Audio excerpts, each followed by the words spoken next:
అధికారులకి పవర్స్ ఎక్కువ ఎమ్మెల్యేల కంటే? లేదా ఎమ్మెల్యేలు చెప్పినట్టు అధికారులు నడుచుకోవాలా? నడుచుకోవాలంటే నిధులు ఎమ్మెల్యేల జేబులో నుంచి ఇవ్వరు కదా!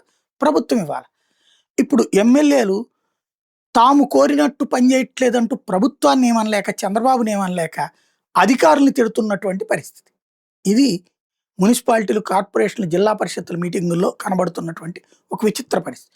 నిన్న గుంటూరులోనే జరిగినటువంటి కార్పొరేషన్ మీటింగ్‌లో విశేషం ఏంటంటే, ఎమ్మెల్యే మాధవి నా నియోజకవర్గంలో 100 కోట్ల పనులు జరిగితే కేవలం 2 కోట్ల బిల్లులే ఇచ్చారు.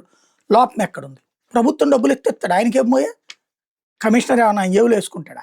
అంటే అక్కడ ప్రభుత్వాన్ని ఏమనలేక అధికారిని తిట్టడం. అంటే ఇక్కడ ఎవరు కోపం ఎవరికుంది? ఎమ్మెల్యేకే.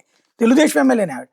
అట్లాగే మరో తెలుగుదేశం ఎమ్మెల్యే, ప్రతిపాడు ఎమ్మెల్యే బోర్ల రామాంజనేయులు జీఎంసీలో 2012లో విలీనమైన 10 గ్రామాల తాగునీటి సమస్యను ఎప్పటికి పరిష్కరిస్తారో అధికారులు చెప్పాలి. ఆగిన పనులను ఆయా పాలక వర్గాలే జనరల్ ఫండ్స్ నుంచి నిధులు కేటాయించి పూర్తి చేసుకోవాలని మంత్రి నారాయణ కూడా స్పష్టత ఇచ్చారు. ఇప్పటికైనా గోరంట్ల తాగునీటి పథకాన్ని పూర్తి చేయాలి. అమృత్‌కి కూడా వస్తున్నదని విలీన గ్రామాల్లో 9 ట్యాంకులు నిర్మించాలి. అంటే ఇది ఎవరు చేయట్లేదు? 2012లో కాంగ్రెస్ ఉంది.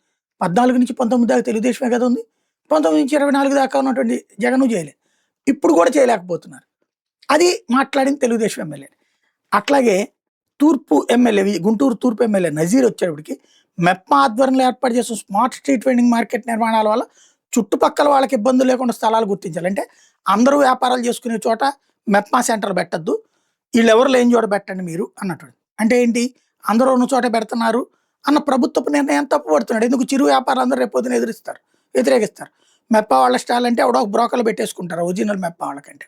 ఈలోపు చుట్టుపక్కల వాళ్ళ వ్యాపారాలు దెబ్బతిని వీళ్ళందరూ కూడా తిరగబడతారు రేపొద్దున. ఓట్లు తేడా వస్తుంది. కాబట్టి ఇక్కడ అంటే ఈ 3 కూడా ముగ్గురు తెలుగుదేశం ఎమ్మెల్యేలే. ముగ్గురు కమిషనర్‌ని తప్పుపడుతున్నారు. నిర్ణయాలు తీసుకున్నది ప్రభుత్వం. అది వింత.